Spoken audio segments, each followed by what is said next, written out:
নমস্কার। এই মুহূর্তে আবারও একটি তিলেকাছি মুদ্রা রয়েছে। মনসাবাবু আজকে ছুটে এসেছেন এইটিকে আমাদের কাছে দেওয়ার জন্য। ইনি চাষের ক্ষেতেতে আজকে চাষের কাজ করার সময় ইনি পেয়েছেন এবং আমাদের হাতে তুলে দেওয়ার জন্য আসছে, যাতে এই প্রাণীটি পরবর্তীকালে বংশবৃদ্ধি করেন এবং আরও বাড়ে, সেই হিসেবে চেষ্টা করেছেন।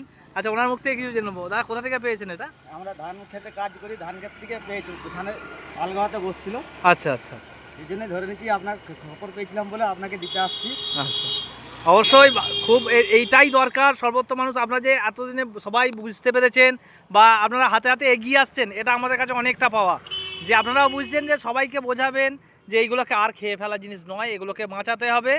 আর এই প্রাণীগুলো বহু দিন বাঁচে, প্রায় 200 বছরের বাঁচে। তাহলে এই প্রাণীগুলোকে খেয়ে বা মেরে ফেলার জন্য আর নয়।